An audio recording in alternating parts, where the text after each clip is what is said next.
Aïssa, excellent week-end à toi. Bon week-end à toi et à tout le monde. Voilà. Bi fa 2 heures du matin. Il faut que dem nelaw yi. laajal jaaj lay wax na ko te 2 heures dem dina ci ñëw. nelaw lay def. waaw dem nelaw yi de. Et justement tey nag moo nekk suñu sujet du jour Ramatoulaye Sarr daal dina koy aborder bu baax a baax ci xëtu yéene kaay yi ngir rek gën a yaatal ñu daal di fi dalal ab spécialiste docteur Ousmane Dieye Abdelaziz. docteur Ousmane Dieye nekk cardiologue nekk it spécialiste médecine du sommeil. président société sénégalaise de médecine du sommeil nekk directeur laboratoire Sakina ñoo tey gis nga sànq Le Soleil moom la ubbee tey jëm ci wàllum sama cameraman yëpp nee nañ ma dootuma ñëw kankili ba tey jii nelaw dafa am solo ci nit dañ ko war di def ak ñaata waxtu lañ ko war di def. ñaata waxtu en moyenne 8 heures. 8 heures. 8 heures moo ci lay ci 8 heures ci quantité ci la yaram di gisee boppam mais dafa war a ànd ak qualité tamit. c'est ça. nelaw bu doy ak qualité. waaw parce que mun nga nelaw 10 heures wala 12 heures. boo amul qualité da ngay yow sonn. qualité maanaam. qualité maanaam dafa am lu ñuy woowee sommeil dafa am ay fàcc. am na sommeil très léger sommeil profond sommeil paradoxal. yëpp am na solo waaye ci ëpp solo pour récupération physique ak mentale mooy sommeil profond ak paradoxal. kooku da nga ci war a def environ la moitié ou le tiers du temps. léegi su fekkee da nga nelaw guddi gi yëpp. nga nelaw 10 heures de temps wala 12 heures de temps te fekk amul ñaar yooyu. day mel ni da ngay mel ni ku fanaan bodd mi. maanaam kon koo xam ne kii mënoo am juróom-ñetti waxtu yi boo amee peut-être ñeenti waxtu yu sommeil profond ak kii baax na wala. il faut que à la fois quantité bi suffisante qualité bi tamit nekk. ñaar ñëpp ñooy àndandoo ñooy ànd. pour nga yeewu nekk en forme. parfait. su ñaar yi àndul du sotti. léegi suñu nee sommeil insomnie bëri na lool maa ngi gis sax am na ay questions yu suñu ay internautes di ñu poser lan moo ko war a mën a causer ak peut-être ban njeexital la mën a am sa wér gu yaram. waaw boo waxee insomnie da ngay wax temps de sommeil. mooy koo xam ne nii bu tëddee du nelaw loolu ñu woowee insomnie d'endormissement. ñu naan ko werekeet wala boog werekeet ci wolof. wala boog su fekkee ne dafay commencé nelaw day dem ci digg muy yeewu lu bare. loolu ñu woowee insomnie de maintien. wala boog muy teel a yeewu. dañuy wax insomnie de réveil précoce. léegi bu mu ci munti doon li koy waral mën a nekk jàngoro sommeil bi ci boppam. wala beneen jàngoro bu dul sommeil bi. wala sax amuñu duñu retrouver cause bu ko waral. loolu la ñuy wooyee insomnie psychophysiologique. lu mu ci munti doon conséquences yi moo tax ñuy alerter tey di sensibiliser parce que dafay jur ay jàngoro yu bare te mën a dem ba wàññi qualité de vie. wàññi indi problème mu mental. wàññi dund. parce que fi mu nekk nii dañu jàpp ne gis nga tabac ak diabète li ñuy for lépp. seen ñu ngi wàññi espérance de vie bi de 10 ans environ. mais problème de sommeil bu chronique ñu ngi wàññi espérance de vie de plus de 12 ans. oui.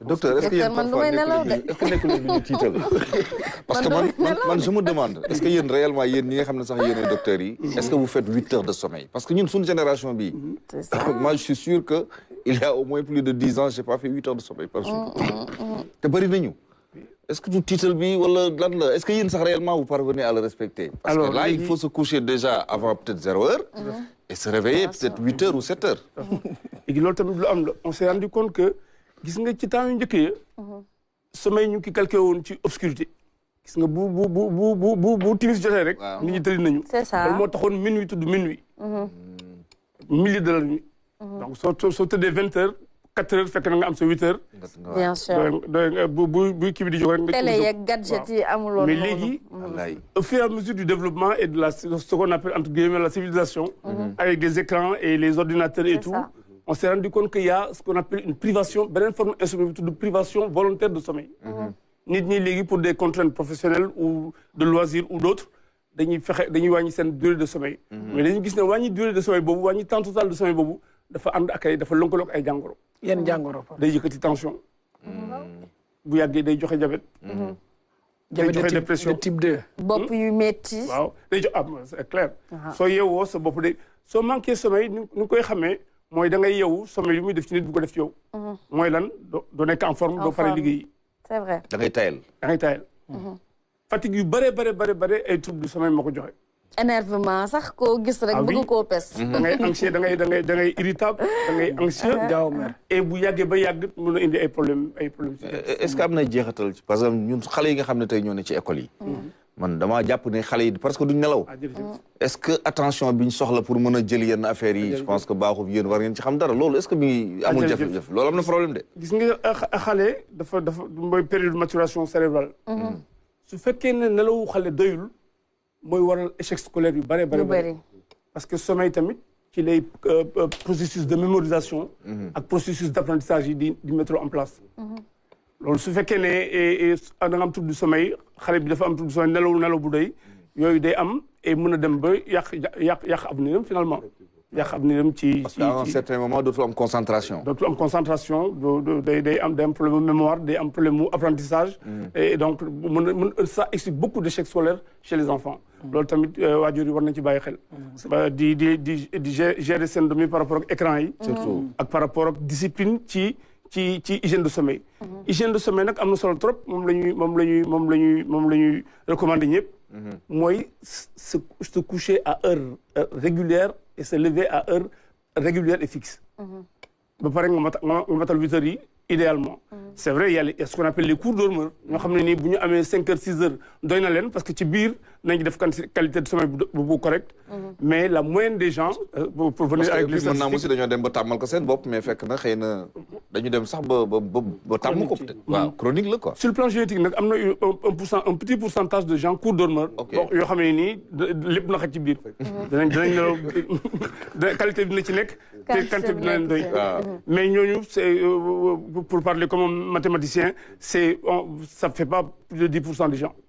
alors vas-y. tey ñuy célébrer journée li nga xam moo jëm ci wàllum sommeil. mais faral ñuy dégg di wax syndrome apnée bu sommeil. loolu mooy lan. très bien kooku nag dafa bokk ci feebaru sommeil yi gën a fréquent. feebaru sommeil waaw. maanaam 1 milliard de personnes dans le monde ont ce problème-là. Apnée du sommeil. mais c'est très mal connu. même aux États-Unis. Aux États-Unis 80% de gens qui ont ce problème-là xamuñu seen bopp. mooy lan loolu apnée du sommeil. waaw en fait mooy ñi nga xam ne nii bu ñu demee ba tant que ñu ngi yeewu nii. ñu ngi nooyu normal. seen voie aérienne yi day ubbeeku ñu nooyu normal. mais suñu demee bay nelaw xam nga nelaw dafa ànd ak relâchement musculaire. c'est ça. muscles yi nekk ci voie aérienne yi dañuy relâché wu trop dans cette maladie-là. au lieu ñu nekk 20% parce que su nekkee 20% ngelaw dina jàll toujours. waaye su ëppee 50% jëm 100% mooy dafa tëju. bu tëjoo nag ngelaw dootul mën a jaar donc c'est un trouble respiratoire pendant le sommeil. loolu symptômes yi ci gën a fréquent mooy ronflement. xandoor mooy xandoor. waaw léegi nag xandoor idée reçue yi dañu jàpp ne mooy moom de mi ngi nelaw ba xandoor mooy ne dafa doon nelaw na nelaw du loolu mooy ne fii ngelaw di jaar dafa xat. parce que loo gën a wàññi tuyau bi bu ngelaw di jaar day def turbulence. donc turbulence yooyu mooy waral ñam apnée du sommeil en fait ñoom ñëpp dañuy xandoor. waaye ñiy xandoor ñëpp nag amuñu apnée du sommeil. mais ça peut être lié à l'âge aussi xandoor bi. parce que man je me rappelle tout jeune ñun xëy na daawuñu koon def. mais plus ngay avancer ngay jékki-jékki plus tu vas en âge plus le phénomène est important. c'est important. mais il faut rappeler également que xale tamit mën na am apnée du sommeil. parfait. parce que ñi am ay amygdale. wala ñu am ay hypertrophie des fois les asthmatiques également. ñoom ñëpp mën nañu pour des raisons ORL moo tax xale bu am apnée du sommeil il faut que ñu bëgg ORL ñu xool ko. pour xool ndax am ci yoon bi amul xat-xat. xat-xat yi nag mën na nekk lu nekk. mën na nekk base de langue bi mën na nekk langue bi ci boppam mën na nekk déviation cloisonnasale mën na nekk hypertrophie des amygdales wala hypertrophie des adénoïdes. donc moo tax ñooñu il faut léegi docteur lan mooy saafara pour ñi nga xamante ne seen jafe-jafe ñëw na ba taxaw mënuñu nelaw guddi surtout. voilà donc d'accord donc loolu premier saafara bi. mooy bal moom ma wax benn affaire bu gàtt ci symptômes yi. gis nga ñi am problème sommeil mën nañ leen diviser en ñetti catégorie am na ñoo xam ne dañuy ñëw ne la sama sommeil moo am problème. perturbé. am na ñoo xam ne du ñu xam ne seen sommeil moo am problème duñ ko yëg waaye dañuy ñëw ak diabète wala ñu ñëw ak tension. wala ñu ñëw ak dépression wala ñu ñëw ak beneen feebar boo xam ne ni boo ko gasee fekk na sommeil boo ko waral te ñoom yëguñu ko parce que am na ñoo xam ne sommeil léger bi ci boppam. doy na leen pour ñu nelaw waaw pour ñu ne je suis bien mais fekk ne en fait ils sont pas bien. parce que sommeil profond boobu ci lu bari di xewee ci lu bari di réglé boo xam ne boo ko deful dafay am ay conséquences. donc am na ñoo xam ne du ñu ñëw ak ay plein de sommeil waaye fekk am nañu feebar sommeil te xamuñu ko. am na troisième catégorie mooy ñu ñëw ak ay comorbidité wala complication stade boobu la ñuy ñëwee. mais boo seetee gis na ci sommeil bi moo nekkoon problème bi. donc ñetti mbir yooyu jar naa xam parce que man suivre naa benn patient pendant 5 ans chaque fois su ma ko laajee nekk sa sommeil mu ne ma top. fekkee ne en fait sommeil bi moo waraloon tension. parfait. léegi beneen mbir mi ni ñuy xamee nooy xamee ku am problème sommeil mooy bu fekkee ne yëg na ko parce que mën na ko bañ a yëg. bu ko yëgee day yeewu di sonn day yeewu bopp bi di métti. wala bokk ci journée bi muy gëmmantu.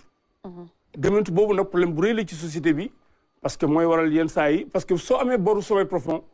bokkul comme boru xaalis il faut nga fay ko. boru xaalis mu ko bañ a fay. mën nga dawloo waaye boru nelaw moom da koy fay. da koy fay fi nga koy fay nag mooy yox ji. parce que loolu mooy waral yenn saa yi sur transport public muy am ay accident. waaw chauffeur dafa gaaw c'est rapide. dafa am bor boo xam da koy fay ci saa si ci autoroute bi transport public. mu indi masiba ça arrive à tout le monde dawal oto ba mu yàgg rek nga ne gàmm nii rek oto bi. dafay gaaw c'est rapide. loolu mooy somnolence quel est le rapport entre nelaw ak bët buy gëmmu xam nga day gëmmu bay nelaw. waaw pourtant am na ñoo xam ne day mel ni dañuy nelaw di xoole.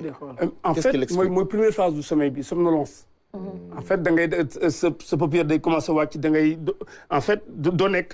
mais en fait mooy somnolence. foofu nag am na sax ñoo xam ne dañuy yëg seen xandoor bu ñuy tëll ci phase bi. waaw parce que nelaw dañuy commencé waaw. fii mais day am relâchement musculaire boo xam ne mooy tax ñuy xandoor foofu dañ koy yëg parce que nelaw gu ñu complètement dañu nekk ci somnolence. loolu la ñuy woowee somnolence. somnolence boobu nag c'est un vrai problème même au travail ñu accident de travail ci ñu nekk ci travail ñu am travail sensible yi. ils ont ce genre de loolu da koy expliquer. c'est ça exactement alors. léegi nag pour ñëw. mathématiciens yi dañuy faral di nelaw est-ce que am na ñu tënk ak saafara yi professeur. bon en fait je pense que damay féliciter docteur. parce que j'étais en train de prendre note. ndaxte it xam nga nelaw moom yaakaar naa ne. mbindeef bu ne da ko war di def. je pense que sauf que je me trompe c'est des questions de réflexe. et man dans mes recherches ba loolu question laa lay posé parce que en fait wax nga ci 8 heures bi mais dans mes recherches j'ai lu un biologiste. qui avait dit que seul bon le mot est un peu sévère. il a utilisé le mot imbécile excusez-moi. dorme beaucoup. alors c'est un biologiste alors bi ma lire dans ce truc là mu ne en tout cas on ne doit pas dormir moins de 6 heures. on ne doit pas dépasser les 8 heures. par jour waxul nag nga ñëw par exemple ma jël toute la journée ma nelaw. par exemple def gars yi bu ñu xëddee rek nelaw dans la journée. donc loolu laa bëggoon laaj. l'autre chose aussi mooy par rapport à nos apprenants. c'est-à-dire quelle est c'est-à-dire la moyenne en termes d'heures dama ne moo gën a favorable. suivant les apprenants des collèges et des lycées je pense que par rapport à l'âge et le développement de leur système nerveux je pense que war na am lien est-ce que vous avez des choses à dire par rapport à ces apprenants-là. tout à fait ci première interrogation bi effectivement temps de sommeil on dit entre 6 et 10 heures. su ko ëppee y a un problème parce que am lu ñuy woowee hypersomnie xëy na am na feebar ci biir sommeil bi bu tax mu war a di nelaw lu ëpp lu ce qui est recommandé. ba tax na effectivement un temps de sommeil trop important peut cacher une autre maladie. boo xam ne dañ ko war a seet. c'est ça loolu hypersomnie tudd beneen volet la. parfait. et tant mais comme ni ma ko waxoon sànq am na ay courts dormeurs ak ay longs dormeurs physiologiques. ñoo xam ne du leen yàqal dara. mais warul génn ci gàmmu 6 10 heures yi. parfait léegi pour les apprenants ce qui est conseillé c'est respecter le rythme circadien. le rythme circadien normal de l'individu c'est bu obscurité jotee muy am tendance di wàññi ay activités dem tëddi. bu lumière bi du jour dellusee fekk muy yeewu dafay activité donc respecter le sommeil de minuit. et minuit déjà nga commencé à def ce cycle de sommeil profond yi nga xam ne mooy ci lay am récupération physique et mentale. Parfait. donc dans la majorité des cas donc apprenants yi di tëdd avant minuit et di am au moins un temps de sommeil au moins égal à 6 heures. C'est ce qu'on conseille pour la majorité des gens. Parfait. tey jii journée bi nag ngeen koy célébrer tey journée bi. Oui. Alors journée bi effectivement ça fait maintenant 25 ans qu'on le célèbre. Nous, Sénégal, cette année, on a créé notre société de médecine du sommeil, compte tenu des enjeux de santé publique, il y a moins de 6 mois. Et nous qui célébrons pour la première fois. Mais c'est parce que, c'est très fréquent. C'est 1 milliard de personnes dans le monde, rien que pour l'apnée du sommeil. Pour les insomnies, ça peut être autant. Et il y a beaucoup de troubles du sommeil. La liste est longue, donc tu peux mais ci bi ci gën a ràññeeku mooy bi nga wax sànq mooy syndrome d'apnée du sommeil. léegi syndrome d'apnée du sommeil bi non seulement dafa fréquent mais c'est grave. C'est grave parce que sur 10 ans mën na yàq toute une vie. Parfait. Ah oui. Parce que oui le sommeil fonction sommeil yi du mu ci mën jaar yëpp mais dafa bare. Parfait. ci la ñuy ci stock énergie bi. ci koy reconstituer. pour nga nekk en forme le lendemain. sinon da ngay am trouble de vigilance. am somnolence. Nous sommes à 1 minute. waaw rapidement. damay gis ay réunion wala ay atelier wala yooyu ay kilifa yu toog di nelaw. waaw dañuy fay bor. dañuy fay bor. non li ma lay wax boru sommeil profond la waaw non. est-ce que loolu la boru sommeil profond la. C'est ça. Alors, les somnifères, d'habitude, est-ce que lu gën la des fois pour la méthode naturelle ñu ne la Carosol wala dara. Très rapidement. Les somnifères nag gënul. parce que am na ci yoo xam ne nii comme benzodiazépines yi ak yeneen dañuy entraîner accoutumance ak dépendance. boo ko yàggee jël non seulement du la amal njariñ mais du régler problème bi. léegi loolu moo tax bu ñu am insomnie. Première méthode bii ñu utiliser à l'heure actuelle mooy la thérapie cognitivo-comportementale benn façon faj la boo xam ne du utiliser ay médicaments. Parfait. pour des apnées du sommeil nag amaguñ ci ay doom yoo xam ne nii moo ko mën régler parce que comme fii day tëju. en fait tijji ko mooy wax ji. léegi amaguñu doom yu koy tijji waaye am nañu ay jumtukaay. ñu woowee machine à pression positive continue. ay machines yoo xam ñoom ngeen gis ñuy nelaw ak machine. Merci beaucoup docteur wala boog ay orthèse ay ñuy dugal ci gémmiñ yi mais voilà loolu lépp nag dañuy def ay examen pour firndeel diagnostic bi. jërëjëf mooy ay polygraphie ak polysomnographie. Merci beaucoup docteur Ousmane Dieye amoon mbégte. merci au professeur Tamsir Ba.